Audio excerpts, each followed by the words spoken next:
Hello प्यारे बच्चों, हम पढ़ रहे थे साउंड।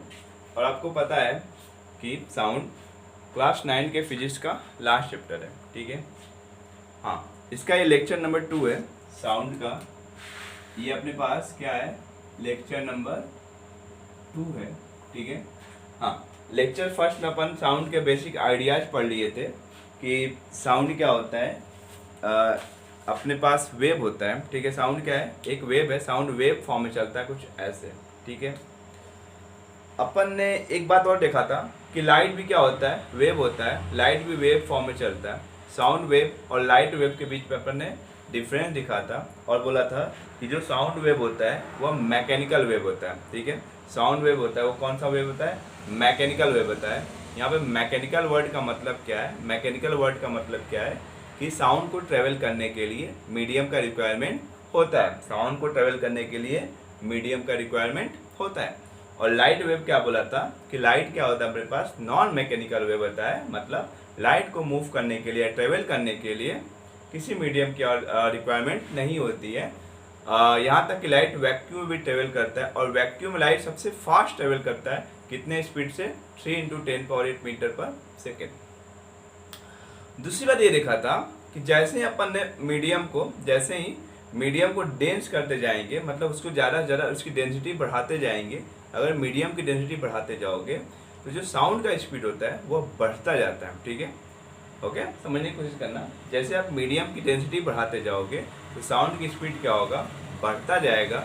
लेकिन अगर आप मीडियम की डेंसिटी बढ़ाओगे तो लाइट की स्पीड क्या होता है, डिक्रीज होते जाता है। ठीक है, ओके, जैसे कि साउंड का स्पीड एयर में कितना होता है, 340 मीटर पर सेकेंड, है ना। किसी बुक में 344 भी दिया होता है। ठीक है, बेसिकली समझ लो। ठीक है, कितना होता है, 340 मीटर पर सेकेंड। ठीक है, बट लाइट की स्पीड क्या होती है, लाइट की स्पीड कितनी होती है एयर में, 3 × 10⁸ मीटर पर सेकेंड। कंपेयर करो कितना ज़्यादा है। ठीक है, लेकिन जैसे जैसे अपन डेंसिटी को बढ़ाते जाएंगे, जैसे समझ लो आप पानी की बात करो, पानी में साउंड की स्पीड कितनी होती है, पानी में साउंड की स्पीड नियर अबाउट 1440 मीटर पर सेकेंड होता है। बट लाइट की स्पीड कम हो जाएगा एयर के कंपेयर में। एयर में लाइट की स्पीड कितनी होती है, 3 × 10⁸ मीटर पर सेकेंड। बट वाटर में जाते ही 2.25 × 10⁸ मीटर पर सेकेंड हो जाता है। ठीक है, मतलब सीधा हिसाब ये है कि अगर आप डेंसिटी बढ़ाते हो तो साउंड का स्पीड बढ़ेगा, लाइट की स्पीड कम। ठीक, अच्छा, दूसरी बात ये भी देखा था कि साउंड वेव लॉन्गिट्यूडनल वेव होता है एयर में, और लाइट वेव कैसा होता है, ट्रांसवर्स वेव होता है एयर में। रही बात सर लॉन्गिट्यूडनल वेव क्या बताया था आपने, ट्रांसवर्स वेव क्या बताया था, एक बार फिर से बताओ। ठीक है, तो देखो ध्यान से, क्या होता है, जो साउंड ट्रेवल करता है वह वाइब्रेट होते हुए चलता है। ठीक है, जैसे मान ले मैंने यहाँ पे साउंड निकाला। ठीक है, अब एयर में बहुत सारे पार्टिकल्स हैं। देखो मान लो यहाँ पे 1 particles, 2 particles, 3 particles, 4 particles, 5 particles, as a example. अगर मैंने यहाँ से साउंड प्रोड्यूस किया, साउंड निकाला, ठीक है, तो क्या होगा कि ये जो साउंड निकलेगा वो एनर्जी फॉर्म में होता है। वो जाके इस पार्टिकल्स को एनर्जी देगा, इसको एनर्जी दिया तो ये इस पार्टिकल्स के पास काइनेटिक एनर्जी आया। ठीक है, ये पार्टिकल्स क्या करेगा, दूसरे पार्टिकल्स को पुश करेगा, दूसरे पार्टिकल को पुश किया और पुश करने के बाद वो अपने ही जगह पे आ गया। ठीक है, इसलिए साउंड वेव को हम इलास्टिक वेव भी बोलते हैं। साउंड वेव को हम इलास्टिक वेव भी बोलते हैं क्योंकि इसके अंदर इलास्टिसिटी की प्रॉपर्टी होती है। रही बात सर इलास्टिसिटी क्या होता है, समझो ध्यान से, किसी ऑब्जेक्ट को अगर तुम खींचते हो, ठीक है, उस पर फोर्स लगाते हो, अब फोर्स वहाँ से रिमूव करते हो तो वो ऑब्जेक्ट अगर वहीं पे आ जाए तो ये होता है इलास्टिसिटी प्रॉपर्टी। ठीक है, तो अब देखो ध्यान से, इस पार्टिकल्स पे अपन ने एनर्जी दिया, वो क्या हुआ, उसके पास काइनेटिक एनर्जी आया, वो क्या करेगा, ये इसको पुश किया और पुश करने के बाद वह क्या हुआ, खुद से अपने उसी इनिशियल प्लेस पे आ गया। तो इसके अंदर इलास्टिक प्रॉपर्टी है, वैसे ही इसके पास एनर्जी आया, ये इसको पुश किया, फिर से वह अपने इनिशियल प्लेस पे आ जाएगा। ठीक है, इसके बाद एनर्जी आया, इसने पुश किया, ऐसे ही वाइब्रेशन होता रहता है जिससे कि साउंड प्रोड्यूस होता रहता है और साउंड आगे ट्रेवल करते रहता है। ठीक है, तो इतनी बात अपन ने किया था। और हाँ, तो अपन बात कर रहे थे कि साउंड वेव लॉन्गिट्यूडनल क्यों। ठीक है, तो क्या होता है कि जिधर वेव का डायरेक्शन उधर ही और वाइब्रेशन होता है पार्टिकल्स के बीच का, तो इस ऐसे वेव को हम लॉन्गिट्यूडनल वेव कहते हैं। और ट्रांसवर्स वेव क्या होता है, पार्टिकल्स का वेव ऐसे होता है और वेव सीधा निकलता है। ठीक है, वेव का डायरेक्शन ऐसे होता है, मतलब वेव का डायरेक्शन और पार्टिकल के वाइब्रेशन के बीच का एंगल जो होता है 90 डिग्री होता है, परपेंडिकुलरली वाइब्रेट करता है पार्टिकल्स। ठीक है, तो वो होता है लॉन्गिट्यूडनल वेव। ठीक है, इतनी बेसिक आइडिया अपन ने बात किया था। आज अपन लेक्चर नंबर 2 में पढ़ेंगे रिफ्लेक्शन ऑफ साउंड। ठीक है, आज अपना टॉपिक रहेगा रिफ्लेक्शन ऑफ साउंड। ठीक है, reflection of sound, reflection of sound. ठीक है, मतलब साउंड का लड़ के वापस आना, साउंड का लड़ के वापस आना, इसे हम रिफ्लेक्शन कहते हैं। ठीक है, जैसे तुम देखते होगे कहीं बोलते हो, ठीक है, मान लो जैसे तुम्हारे घर पे नया नया रंग पुताई हुआ अभी, ठीक है, उस घर में जाके बोलोगे हेलो, तो तुम्हारा आवाज़ कुछ सेकंड बाद हेलो हेलो हेलो ऐसा आएगा। ठीक है, या फिर तुम कहीं पहाड़ पे जाके बोलते हो हेलो, ठीक है, तो वहाँ भी कुछ सेकंड बाद तुम्हें हेलो हेलो सुनाई देता है। ठीक है, तो जो रिवर्स होके जो सुनाई देता है या फिर जो रिफ्लेक्ट होके साउंड सुनाई देता है उसे हम इको बोलते हैं। क्या बोलते हैं? इको। ठीक है, तो इस टॉपिक में हम बेसिकली इको की बात करेंगे। ठीक है, जो साउंड रिफ्लेक्ट होके आता है, ठीक है, जो साउंड रिफ्लेक्ट होके आता है ना, बात समझ आ रही? हाँ, लेकिन इको हर जगह नहीं बनता है। तुम खुले प्लेस पे बोलो हेलो, कोई मतलब नहीं है। ठीक है, कोई रिवर्स की आवाज़ नहीं आएगा। इको के लिए कुछ ना कुछ कंडीशन होना चाहिए, इको हर जगह प्रोड्यूस नहीं होता है। तो अपन देखेंगे सबसे पहले कंडीशन फॉर इको। ठीक है, अपना हेडिंग बनेगा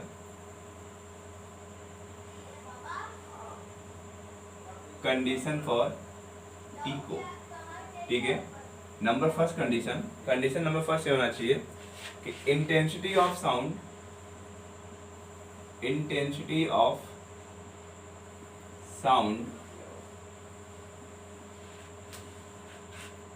शुड बी सफिशिएंट। ठीक है, intensity of sound should be sufficient मतलब क्या है इसका, कि अगर इको तुम्हें प्रोड्यूस कराना है उसके लिए साउंड का जो इंटेंसिटी होना चाहिए वो सफिशिएंट होना चाहिए। ऐसा नहीं होना चाहिए तुम्हें भैया इको, तुम्हें पता है कि हमको इको प्रोड्यूस कराना है, हेलो हेलो हेलो ऐसे बोलोगे, कोई इको प्रोड्यूस नहीं होगा। मतलब अगर साउंड सफिशिएंट होना चाहिए कि सामने वाले ऑब्स्टिकल से टकरा के वो साउंड आ सके, हेलो ऐसा बोलोगे ना, तो क्या होगा कि इको प्रोड्यूस होगा। लेकिन तुम हेलो हेलो हेलो ऐसा कोई इको प्रोड्यूस नहीं होगा। ठीक है, मतलब आपको इको चाहिए। अगर आपको इको प्रोड्यूस कराना है तो आपके साउंड का इंटेंसिटी जो है सफिशिएंट होना चाहिए। ठीक है, सफिशिएंट मतलब कोई फिक्स नहीं कि इतने में बोलोगे तभी बनेगा, नहीं, मतलब सफिशिएंट समझता है। ठीक है, आगे बात करते हैं। एक कंडीशन नंबर फर्स्ट था, कंडीशन नंबर सेकेंड बहुत इंपॉर्टेंट जिससे आपका न्यूमेरिकल बनेगा। ठीक है, क्या है अपने पास condition, if the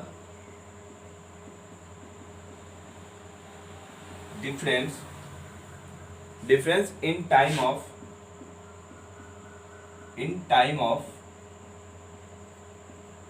original sound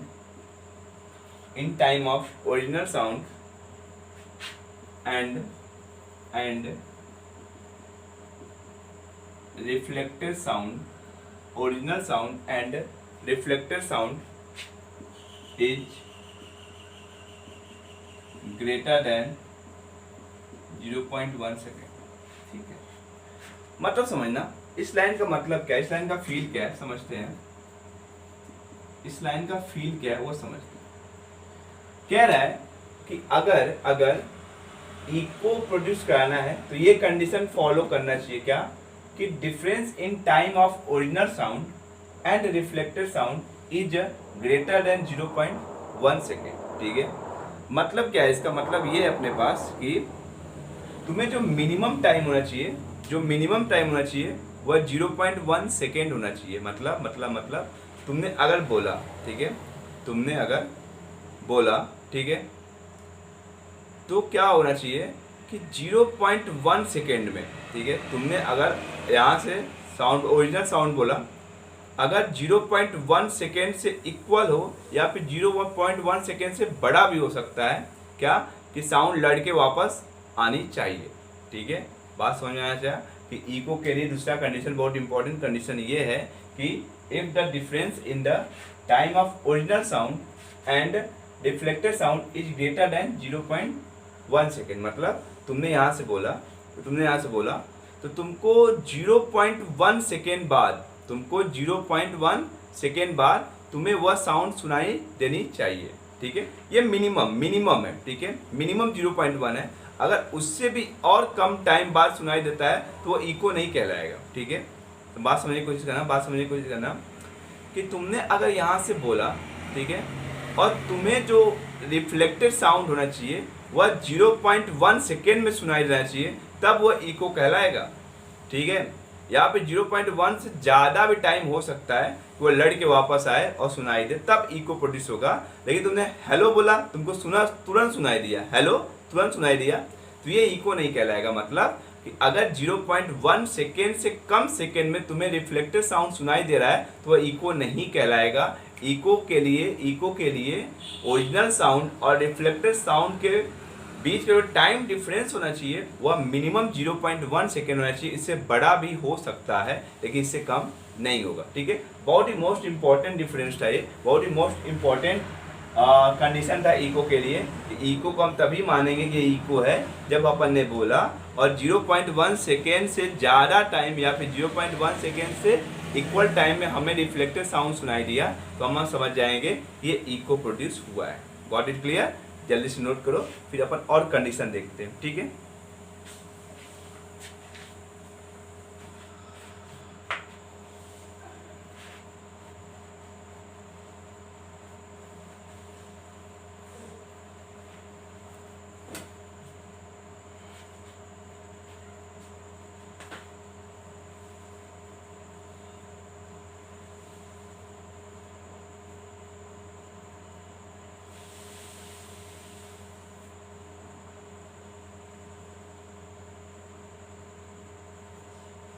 okay, अगला कंडीशन देखते हैं हम लोग।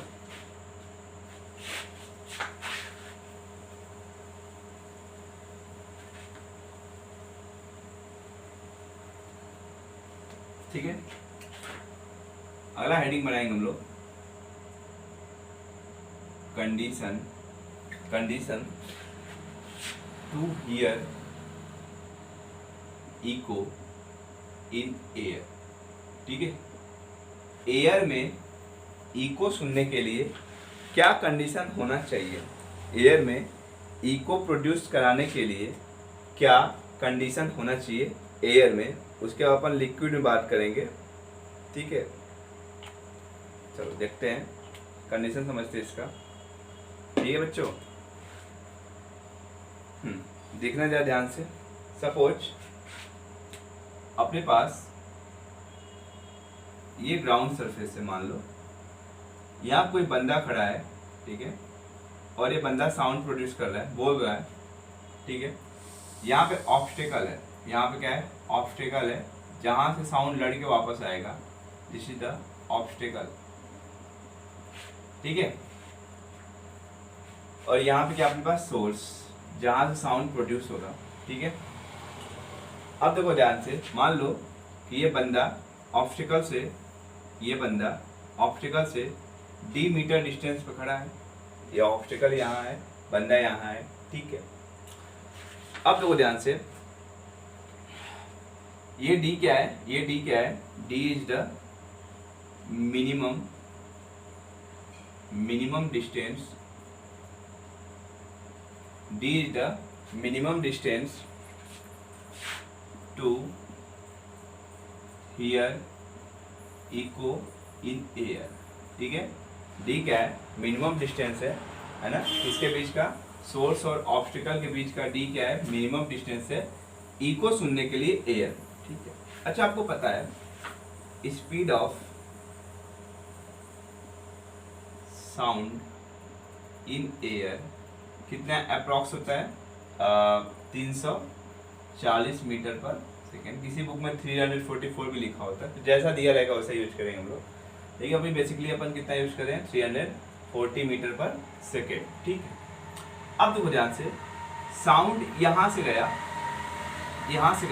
और लड़ के वापस आया, साउंड गया लड़ के वापस आया, कितने स्पीड से गया, 340, लड़ के भी उसी स्पीड से आया, 40 मीटर पर सेकेंड। तुम्हें स्पीड पता है, तुम्हें डिस्टेंस पता चल जाएगा, डिस्टेंस ऑफ साउंड वेव कितना हो जाएगा 2D। क्यों 2D होगा?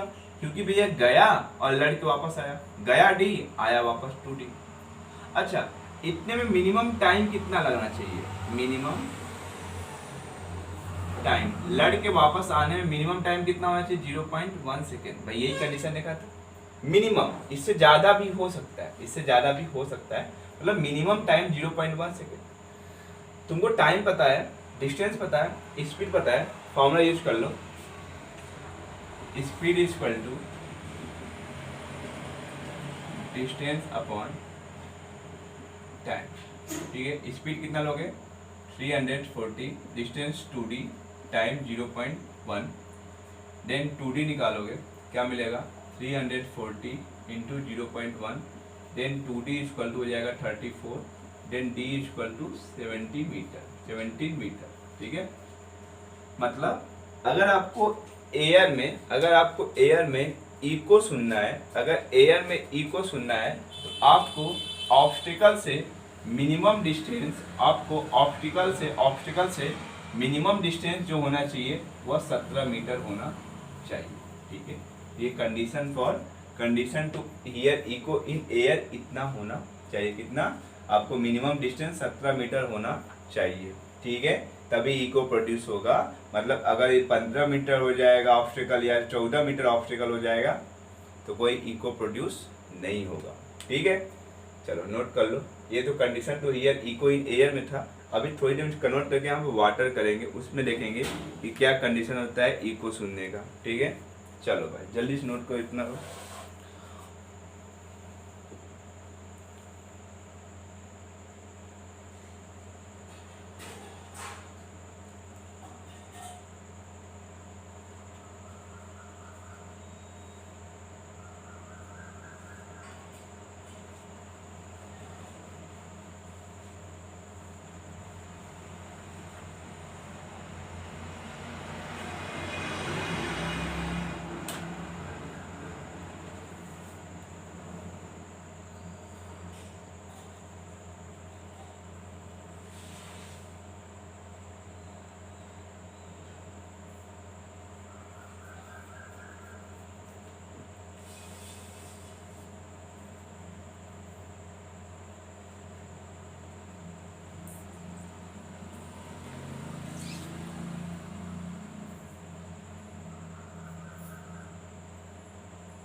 हो गया? चल ठीक है, अगला कंडीशन हम पढ़ेंगे, condition to hear echo in water.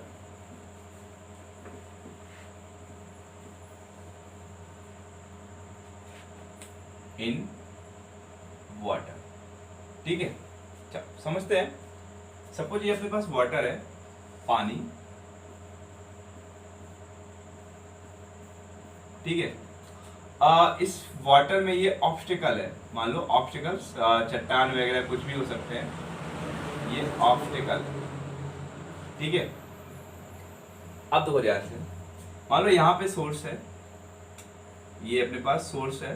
ठीक है, ये अपने पास सोर्स है। ठीक है, और अपन ने मान लिया कि इस सोर्स और ऑब्स्टिकल के बीच का मिनिमम डिस्टेंस d है। ठीक है, ये d क्या है? मिनिमम डिस्टेंस है।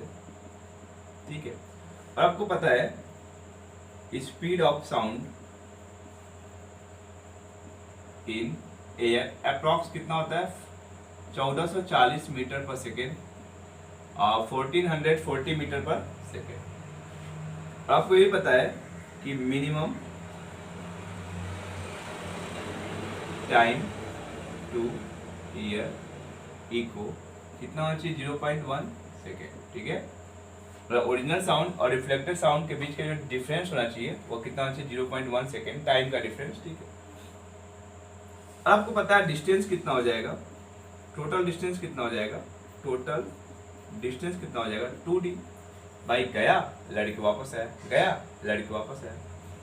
आपको पता है formula, speed equal to distance upon time, speed equal to distance upon time. Speed कितना लोगे 1440, डिस्टेंस कितना लोगे 2D, लड़के गया और वापस आया, टाइम 0.1 सेकेंड, देन 2D बराबर कितना हो जाएगा 144, देन D इक्वल टू कितना हो जाएगा बोलो 2 से 1 जा 2 2 जा 72 मीटर। मतलब वाटर में मिनिमम डिस्टेंस ऑब्स्टेकल और सोर्स के बीच में कितना होना चाहिए, 72 मीटर होना चाहिए, जिससे हमें इको सुनाई देगा।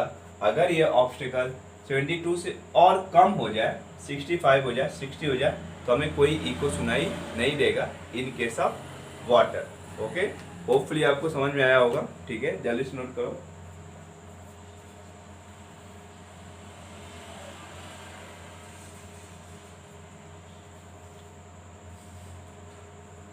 ठीक है, तो ये रहा इको का केस, ठीक है। चलो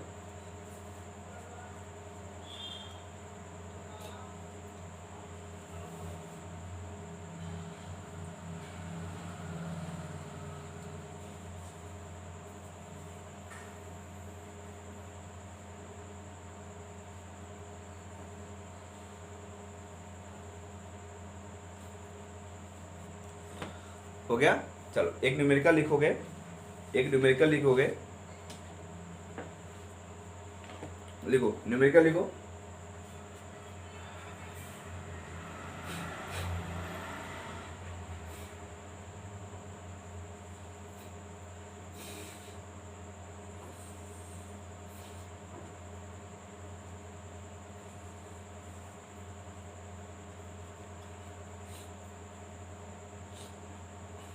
लिखोगे न्यूमेरिकल लिखोगे, a man claps, a man claps his hand, a man claps his hand near a mountain, near a mountain। एक आदमी है, एक माउंटेन के पास में अपने हाथ को क्लैम्प्स करता है, ठीक है, clamps near a mountain and here a echo, and here an echo, here an echo after 4 second, after 4 second, after 4 second, if the speed of sound, if the speed of sound under this condition, if the speed of sound under this condition 330 meter per second, 330 meter per second, calculate the distance of mountain, calculate the distance of mountain from the man, calculate the distance of mountain from the man। ठीक है, और ये आसान question.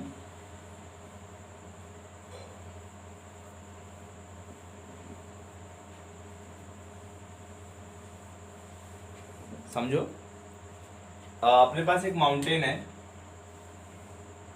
ये एक बंदा यहाँ पे खड़ा होकर ताली बजा रहा है, ठीक है, और ताली बजाने से क्या हुआ, साउंड प्रोड्यूस हुआ और साउंड गया, लड़के वापस आया, ठीक है।